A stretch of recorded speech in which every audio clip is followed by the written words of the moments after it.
Abra sua Bíblia no livro de Josué.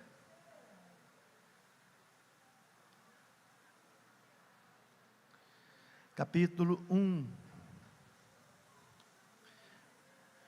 Amados, nós queremos então, nesta noite, compartilhar mais uma vez a mensagem bíblica, a mensagem de Deus para a igreja.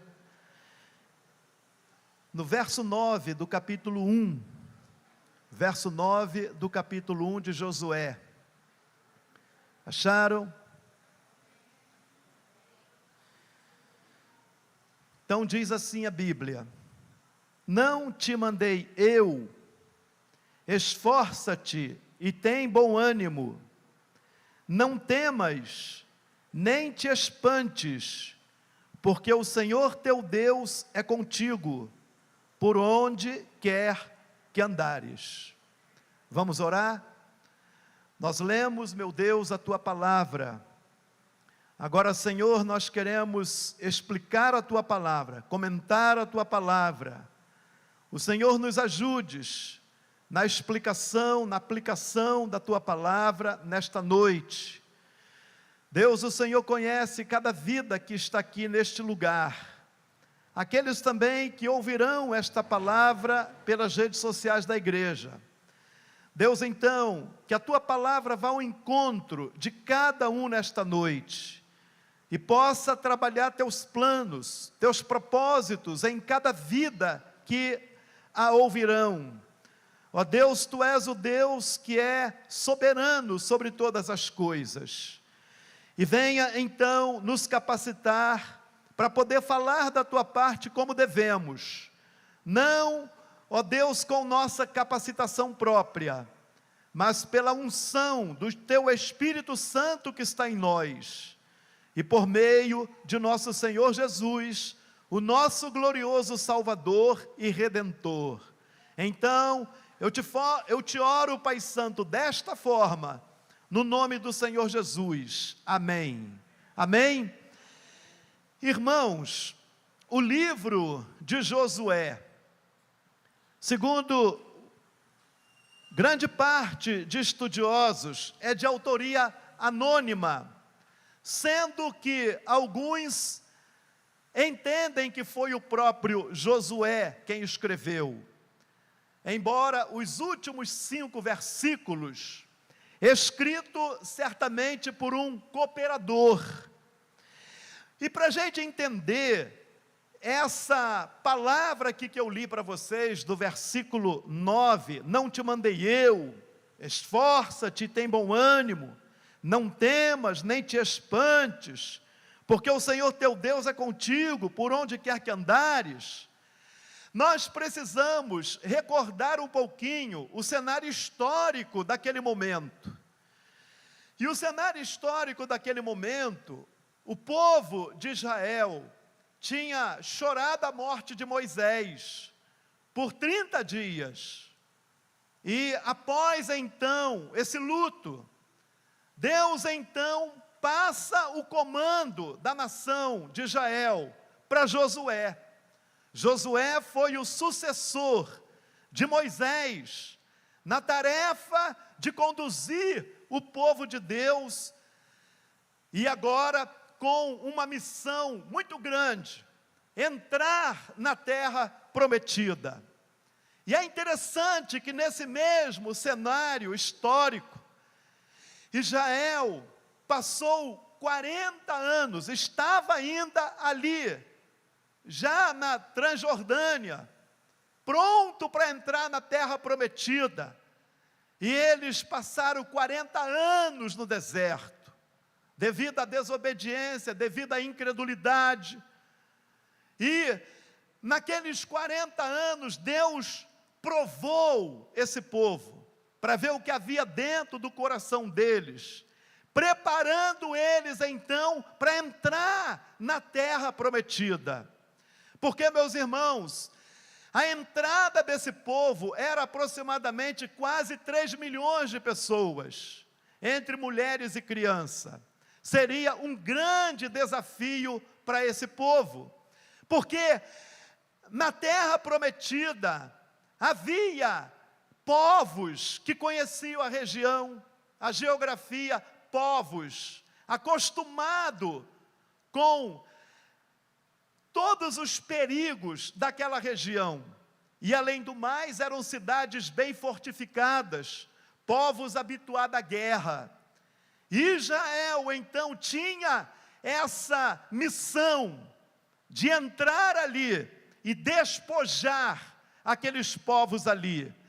Agora, meus irmãos, diante dessa proposta, diante desse quadro, deste povo ali, Josué, então, tem esse desafio tremendo, esse desafio gigantesco.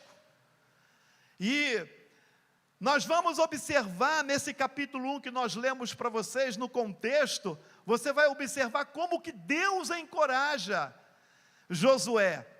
Como que Deus encoraja Josué, exorta Josué diante do desafio. Aqueles povos ali, eles tiveram tempo para se arrepender. Deus deu tempo para eles se arrependerem. E agora é chegado o tempo da promessa que Deus fez a Abraão se cumprir, de dar uma terra para a sua descendência, uma terra que mana leite e mel. Chegou o tempo da promessa. Chegou o momento então desse povo concretizar o sonho da promessa. Ali estavam os heveus, Jabuseus, Ferezeus, Heteus, tudo terminando com eus, os descendentes de Canaã, filho de Cão, filho de Noé. E eles tiveram um tempo enorme para se arrepender dos seus pecados e não se arrependeram. Eram povos que eram idólatras e feiticeiros. A principal divindade daqueles povos ali era El. El era o Deus supremo.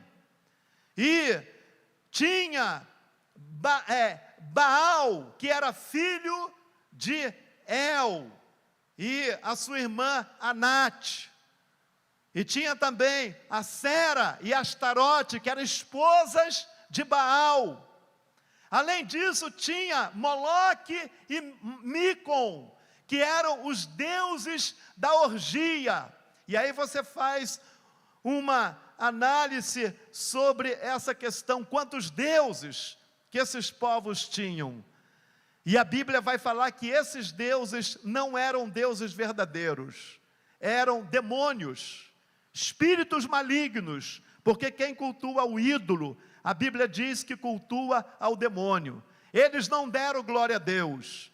Agora, Deus então vai exercer juízo sobre aquelas nações. E quem que Deus vai usar para exercer o juízo sobre aquelas nações? Deus vai usar o seu povo Israel, cumprindo a promessa e ao mesmo tempo exercendo juízo sobre aqueles que tiveram tempo para se arrepender, mas não se arrependeram dos seus pecados. Aí, meus irmãos, quando nós então lemos o livro todo de Josué, nós vamos ficar encantados. Sabe por quê? Porque Deus cumpriu plenamente aquilo que Deus falou para Josué, aquilo que Deus falou para Moisés, aquilo que Deus falou lá atrás para Abraão. Deus realmente fez o povo entrar na terra prometida, e o povo entrou ali. Josué fez o assentamento das 12 tribos de Israel, ali na terra prometida, expulsando aqueles reis, destruindo aquelas cidades, etc. E então vemos que Josué cumpriu um ministério abençoado, cumpriu um ministério produtivo, e no final do seu ministério, com 110 anos, ele vai falar o seguinte: eu e a minha casa serviremos ao Senhor nosso Deus. Amém, amados?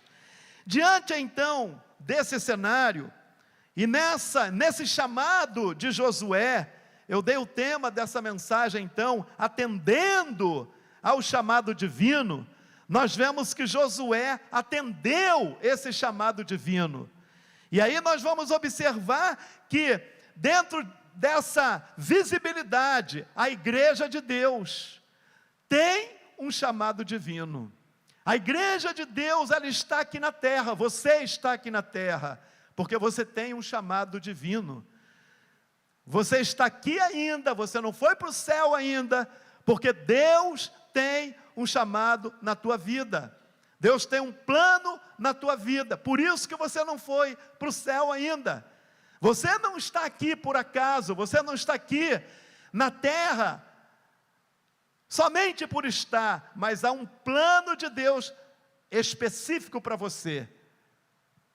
E então, meus irmãos, o texto que eu li para você do versículo 9, vai trazer para mim e para você 4 verdades para que eu e você então entendamos o chamado divino. Josué entendeu o chamado. Você tem entendido o seu chamado?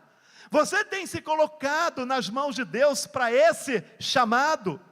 Você tem realmente entendido que Deus tem te chamado nesta geração, neste tempo, para glorificar o nome dEle, numa missão específica, através da tua vida, ou não? E aí eu quero destacar para vocês então, a primeira verdade. A primeira verdade que eu e você precisamos ter, meus irmãos, para entender o chamado de Deus, é conscientização do chamado divino. Conscientização do chamado divino. A batalha está no pensamento. O que eu penso, aí eu acabo sendo, acabo realizando, acabo fazendo. Nós não somos o que nós comemos, nós somos o que nós pensamos. E nós precisamos então ter uma consciência no nosso pensamento desse chamado. Observe a parte A do versículo, o que é que Deus fala para Josué? O que é que Deus fala para Josué na parte A? Não te mandei eu? Não te mandei eu? Veja, Deus está falando específico para Josué. Não te mandei eu, Josué. Josué, sou eu que estou te enviando. Josué, sou eu que estou mandando você assumir a nação e entrar na terra, desapossar os inimigos, me glorificar. Josué, sou eu que estou te chamando para essa obra. E nós vamos entender, irmãos, que Josué entendeu, teve consciência pelo Espírito Santo do chamado dele. E por isso ele atendeu o chamado. E por isso ele se colocou nas mãos de Deus para a realização desse chamado. E por isso Deus fez maravilhas na vida dele. E aí, meus irmãos, Josué, ao entender o chamado de Deus, ele foi bênção nas mãos de Deus. Nós, igreja, hoje precisamos ter consciência que há um chamado de Deus particularmente na vida de cada membro do corpo de Cristo. Deus te chamou. Amados, a vocação, a salvação, ela é a chamada de Deus para a salvação e o envio de Deus para a proclamação da salvação. Deus, Ele nos salva e Deus, Ele nos envia. Amém, gente? E nós precisamos ter isso em mente. Nós precisamos ter isso no nosso pensamento. Porque se nós não tivermos essa consciência, nós não vamos nos colocar nas mãos de Deus, como Josué se colocou nas mãos de Deus. E, meus irmãos, é interessante, como que Deus então é glorificado, como que Deus faz maravilhas, quando um homem e uma mulher compreendem esse chamado, e se colocam nas mãos do Senhor. 1 Coríntios 12, 4 a 7, vai falar exatamente assim: e há diversidade de dons, mas o Senhor é um só. E há diversidade de ministérios, mas o Espírito é o mesmo. E há diversidade de operações, mas Deus é o mesmo. Aí você vai ver no contexto desse capítulo 12 de 1 Coríntios, que Deus então distribui dons espirituais, ministérios na igreja dele, particularmente, para que ele use a cada um de nós naquilo que for útil na obra dele. E por isso, o apóstolo Pedro, quando escreve a sua primeira carta, no capítulo 2, versículo 9, ele fala outra palavra, confirmando essa veracidade, desse chamado de Deus para a igreja, aqui na terra. E ele fala, mas vós sois o quê? A geração eleita, a nação santa,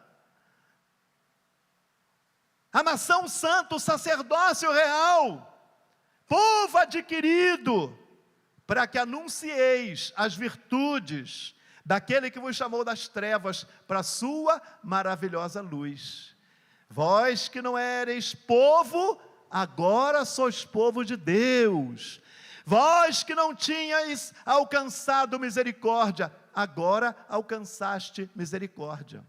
Nós alcançamos misericórdia. Nós não éramos povo de Deus, mas há um propósito. Por que que nós alcançamos misericórdia? Por que que nós somos o povo de Deus agora? Por que que eu e você somos essa geração santa, esse povo santo de Deus? Esse povo adquirido, comprado no sangue de Jesus. Por quê, irmãos? O texto diz, para que anuncieis as virtudes daquele que vos chamou das trevas para a sua maravilhosa luz.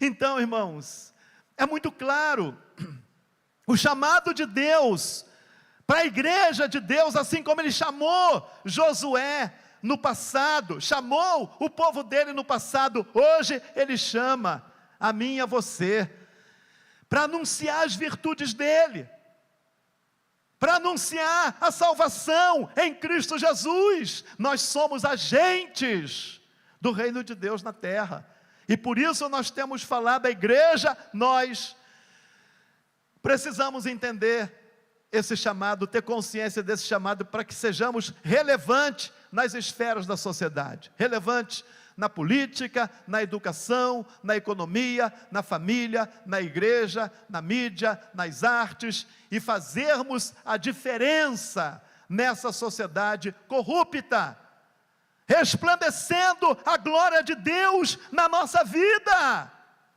2 Timóteo 4:5, então o apóstolo Paulo falando sobre esse chamado, ele vai falar novamente nessa palavra ao jovem pastor: tu porém, sê sóbrio em tudo, sofre as aflições, faz a obra de um evangelista e cumpre o teu ministério.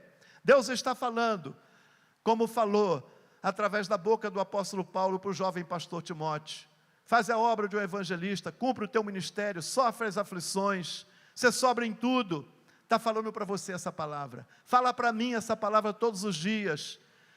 Faz a obra de um evangelista, cumpre o teu ministério, sofre as aflições, seja vigilante, seja sóbrio em tudo. Amém, gente? E então você vai olhando para a Bíblia, você vai vendo esse chamado de Deus para a tua vida, para a minha vida. E aos Coríntios, capítulo 1, versículo 21 e 22, na segunda carta, novamente o apóstolo Paulo fala o chamado, ele diz: mas o que nos confirma convosco em Cristo, e o que nos ungiu é Deus, o qual também nos selou, e deu o penhor do Espírito em nossos corações. Mas o que nos confirma convosco em Cristo, e que nos ungiu, foi quem? Deus. Deus, irmãos, nos ungiu para essa obra. Deus é quem confirma o chamado na tua vida, porque o chamado é divino, o chamado é da parte de Deus, o chamado é de Deus, e é Deus quem nos ungiu para exercer esse chamado. E como que Ele nos ungiu para exercer esse chamado? Ele nos selou com o Espírito Santo, que é a garantia da nossa salvação. O Espírito Santo é o penhor. O penhor é o selo, é a garantia de que aquilo tem um dono. A igreja tem um dono, você tem um dono. Nós não somos de nós mesmos agora, nós somos do nosso dono que nos comprou com o sangue dele e que nos enviou. Deu para entender, gente? Então a igreja precisa dessa conscientização, que há um chamado maravilhoso na tua vida, na minha vida. Como Josué entendeu, teve essa consciência. Há uma frase anônima que diz assim: Deus não pergunta sobre nossa capacidade ou incapacidade, mas se estamos à disposição. Entenderam a profundidade disso? Deus não pergunta sobre nossa capacidade ou incapacidade, mas se estamos à disposição. Você está à disposição de Deus para cumprir esse chamado? Lá no seu trabalho você tem cumprido o teu chamado? Na igreja de Deus, na escola, na família, no divertimento, no lazer, você tem cumprido esse chamado? Nós, irmãos, para cumprirmos o chamado, precisamos ter a conscientização. E aí nós vamos então ser usado por Deus de forma maravilhosa. Amém? Essa é a primeira verdade, para entender o chamado de Deus, como Josué entendeu. A segunda verdade, para que eu e você entendamos então esse chamado: primeira, conscientização do chamado. Segunda verdade, a parte B do versículo, o que diz? Esforça-te e tem bom ânimo. Esforça-te e tem bom ânimo. Significa o quê? Submissão ao chamado. Está todo mundo olhando para a menininha, né? E ninguém está olhando para mim. Deixa a menininha. Vou parar de pregar, vou esperar vocês orarem para mim. Submissão ao chamado, irmãos. Porque se nós não formos submissos ao chamado, nós não veremos Deus fazer maravilhas. Josué, ele foi submisso, gente, ao chamado. Josué obedeceu. Então Deus falou para ele: esforça-te e tem bom ânimo. Sabe por quê? O chamado, gente, não é fácil. O chamado, você precisa se esforçar para trabalhar na igreja de Deus. Você precisa ter bom ânimo para trabalhar na igreja de Deus. Se você não tiver bom ânimo, se você não se esforçar, você não vai poder cumprir esse chamado. Não, gente, não tem como a gente cumprir o chamado de Deus se nós não tivermos ânimo para isso. Se nós, meus irmãos, não nos esforçarmos, ou seja, nós precisamos romper todo dia conosco mesmo. Nós precisamos nos colocar, seu Eduardo, debaixo do senhorio de Deus. Nós precisamos muitas vezes sair do nosso conforto e nos colocar diante do senhorio de Deus em submissão para que Ele nos use. E esse é um desafio diário, porque no nosso dia a dia são muitas coisas que querem nos distrair, nos afastar desse entendimento, desse chamado de Deus. São muitos os prazeres lícitos, um passeio, ir na praia, etc., lícitos, mas que podem te distrair, e tirar o foco, e tirar o sentimento, e tirar a visibilidade desse chamado.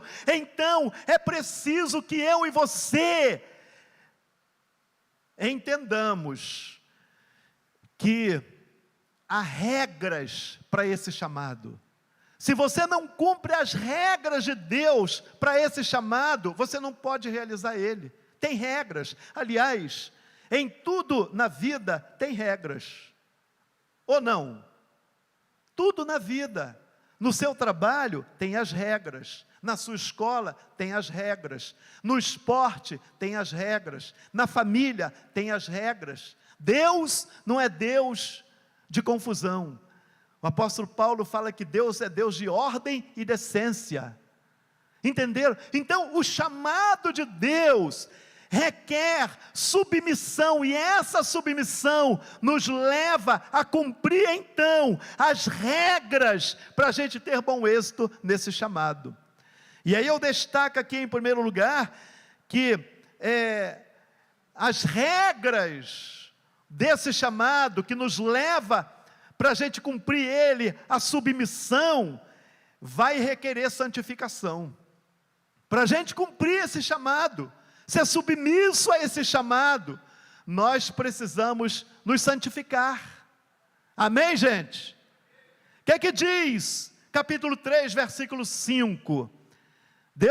Josué fala para a nação: olha, santificai-vos, porque amanhã o Senhor fará maravilhas no vosso meio. E gente, observaram a necessidade da santificação? Porque sem a santificação, Deus não vai fazer maravilhas. E aí você vai observar aqui, nesse contexto de Josué, o povo estava próximo a passar, a atravessar o Rio Jordão. Mas para que maravilhas acontecessem, para que o milagre acontecesse, a nação teria que viver em santificação.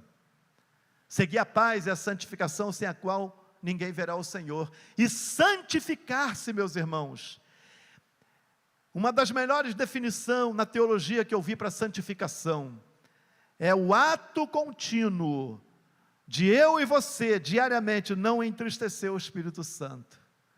Então o ato contínuo de eu não viver entristecendo o Espírito Santo, eu estou sendo santificado pelo próprio Deus. É Deus quem nos santifica, através da nossa submissão, através da nossa obediência à palavra dEle.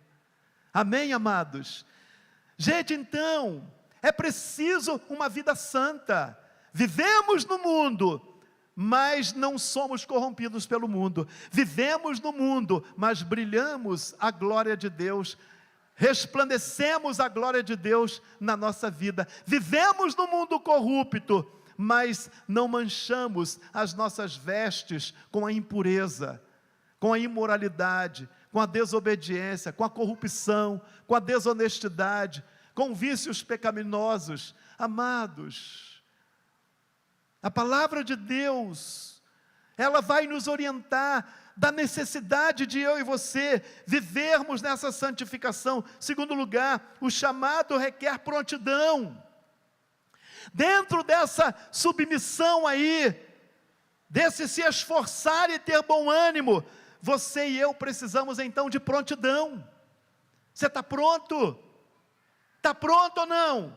Ou primeiro você vai falar como aqueles discípulos falaram para o Senhor Jesus: deixa primeiro eu me despedir do meu pai e da minha mãe. E qual foi a resposta? Deixa os mortos sepultarem os mortos. Perdão, eu errei o trocadilho. Um dos discípulos, a hora que o Senhor Jesus chama ele, então um daqueles discípulos fala para ele que precisava se despedir de alguém que falecera, e ele dá essa resposta: deixa os mortos enterrarem os seus mortos. Irmãos, é preciso prontidão. E o apóstolo Paulo, ele então, aos Romanos capítulo 1, versículo 15, ele fala assim: quanto a mim, estou pronto para anunciar o evangelho a vós outros que estáis em Roma. Quanto a mim, estou pronto para anunciar o evangelho a vós outros que estáis em Roma. E aí ele fala, porque o evangelho é o quê?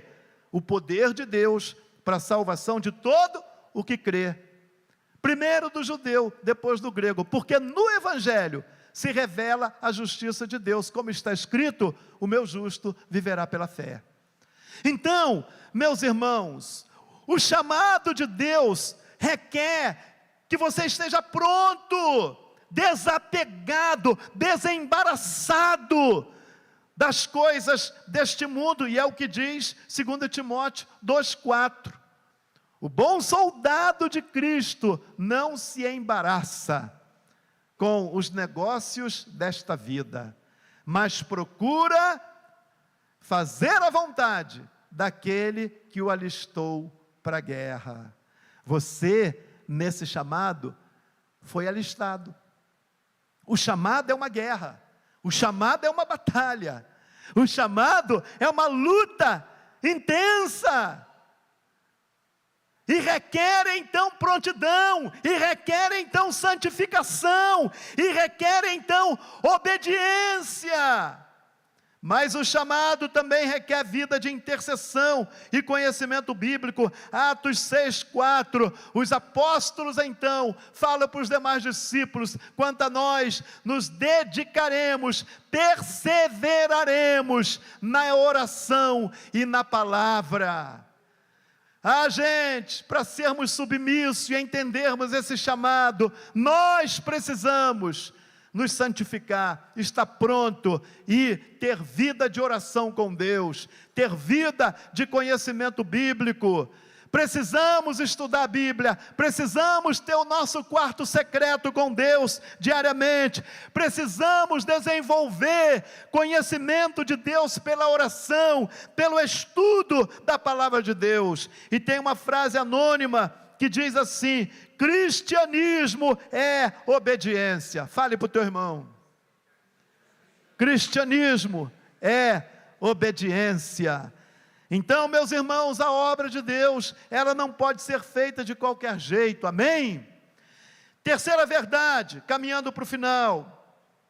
Terceira verdade, para a gente entender o chamado de Deus, a parte C do versículo. O que diz a parte C do versículo? Não temas, nem te espantes. Olha aí, Deus está falando para Josué: Josué, não temas. Josué, não te espantes. O que aconteceu anteriormente, quando o povo estava no deserto, quando Moisés mandou os 12 espias espiar essa terra aqui?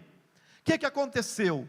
Aqueles espias passaram 40 dias espiando a terra. No retorno, o que 10 deles falaram para Moisés? Nós não vamos conseguir, porque na terra há gigantes, há guerreiros, salvo Josué e Calebe. E a tragédia foi enorme na nação. Aquela nação de 20 anos para cima foi toda reprovada, para não entrar na terra prometida pela incredulidade daqueles 10 espias. Amados, porque eles se impressionaram com o adversário. Eles se impressionaram com o inimigo, eles se detiveram no inimigo. Então, meus irmãos, a terceira verdade aqui é que nesse chamado nós necessitamos de crer nas promessas divinas. Eu preciso crer nas promessas de Deus para eu cumprir o chamado, senão não cumpro o chamado. O que Deus falou para Josué diante desse quadro? Não temas e nem te espantes. Os 10 espias, o que aconteceu?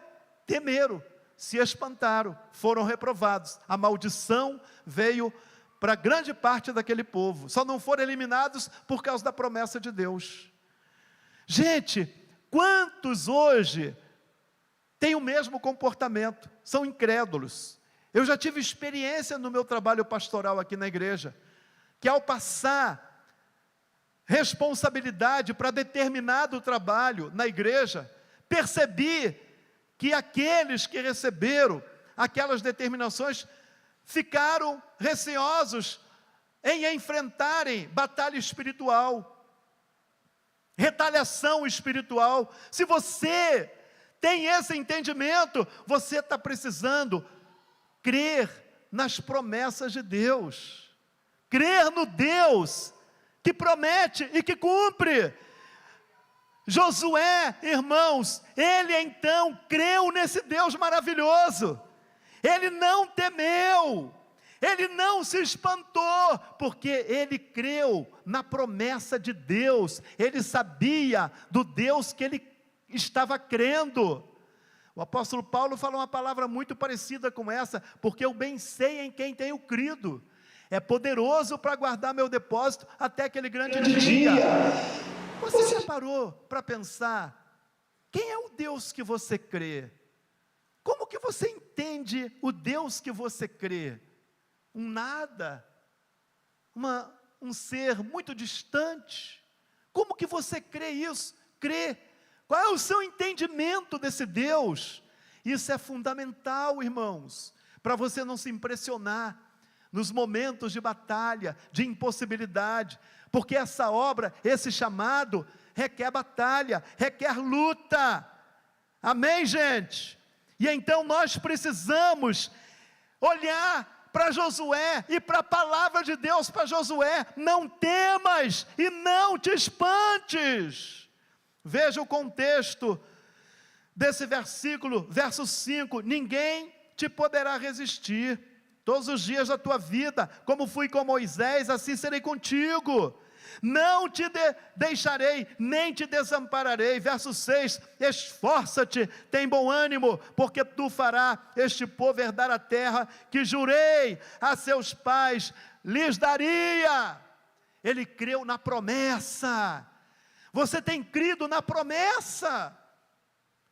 Você tem crido que o Deus que prometeu para você é fiel, está contigo, é verdadeiro? Tito capítulo 1, versículo 2: em esperança da vida eterna, na qual o Deus que não pode mentir, nos prometeu antes dos tempos dos séculos.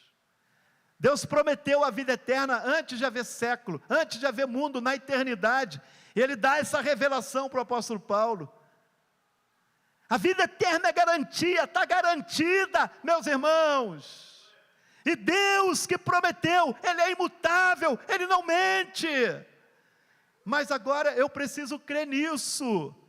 Entenderam? Eu preciso crer nessa promessa, para que a batalha, o inimigo não me atemorize, a enfermidade não me detenha, a afronta não me impeça de cumprir esse chamado de Deus para a nossa vida. Então esse chamado, gente, é exercido pela fé.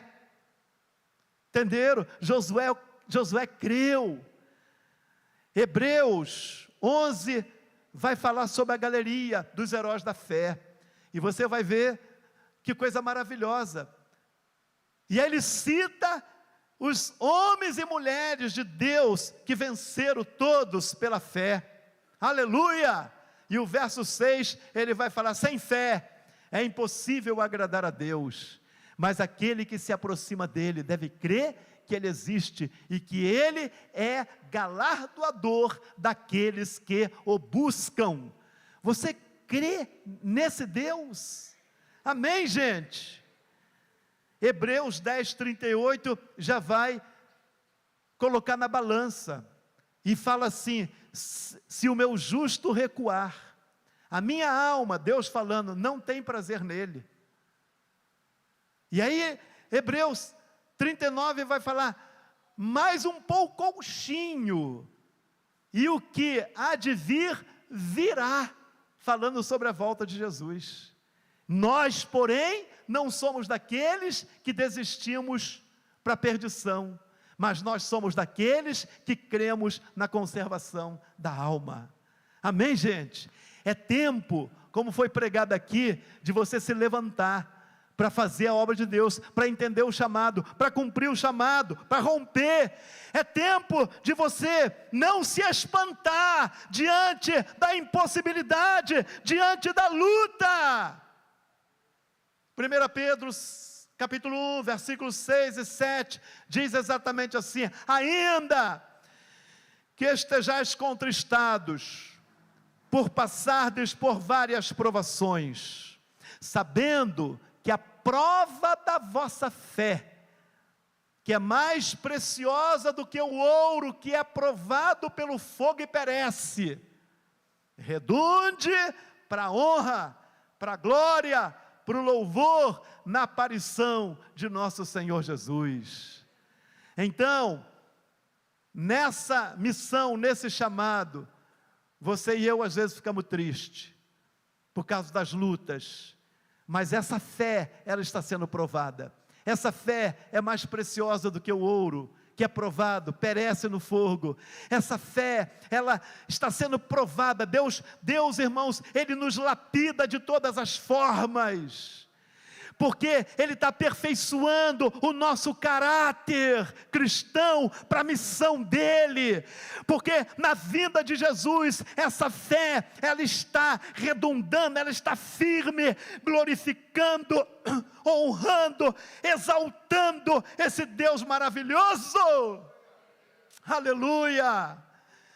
E última verdade, a quarta verdade, que eu destaco aqui, a parte final do versículo, o que diz aí? A parte final do versículo, o que diz?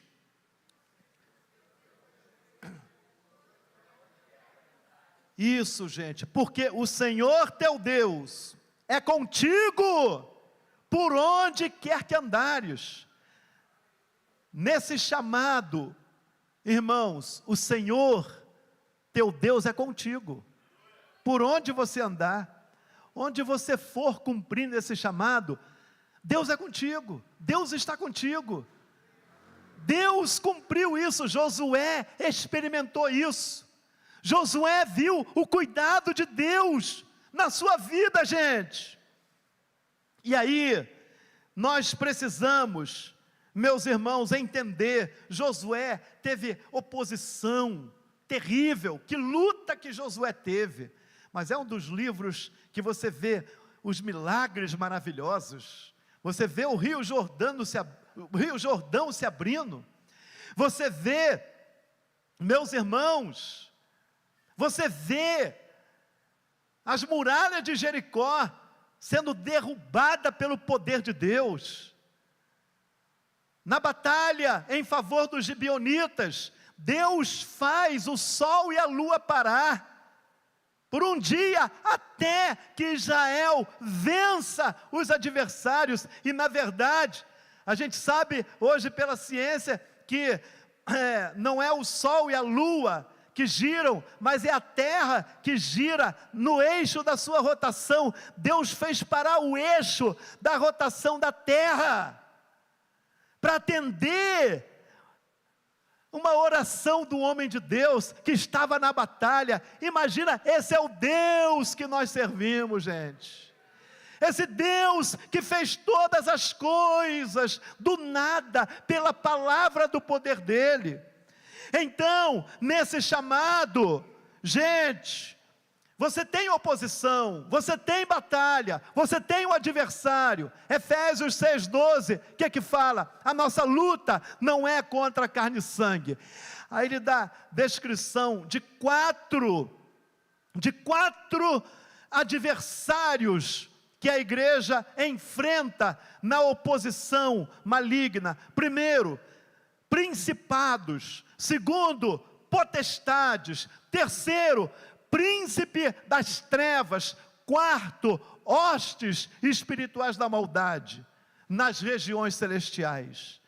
E região celestial, segundo os historiadores, é esse primeiro céu aqui.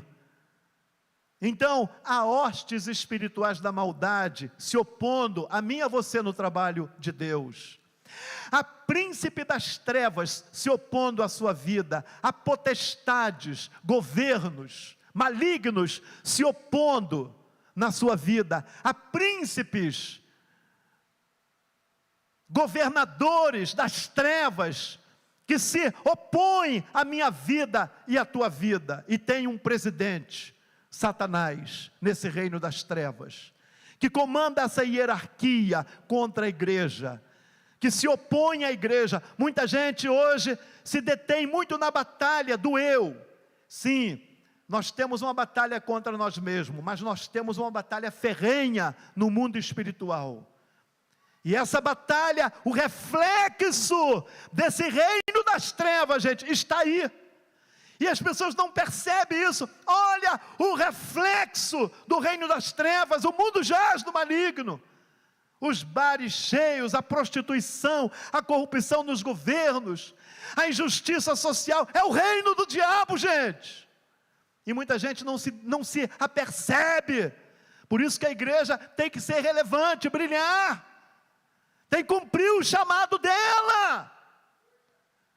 E o apóstolo Pedro, na sua primeira carta, quando ele escreve aquela carta, os cristãos estavam sendo perseguidos, e ele fala então: sede sóbrios e vigilantes, que é o diabo, o vosso adversário, anda ao derredor, rugindo que nem um leão, buscando a quem possa tragar, resistir-lhe firme na fé, sabendo que as mesmas aflições estão se cumprindo nos irmãos do mundo inteiro. A batalha é contínua, o diabo está procurando uma brecha, uma oportunidade. Resistamos na fé, irmãos, não temas, não te espantes, amém? O Senhor teu Deus é contigo, por onde quer que andares.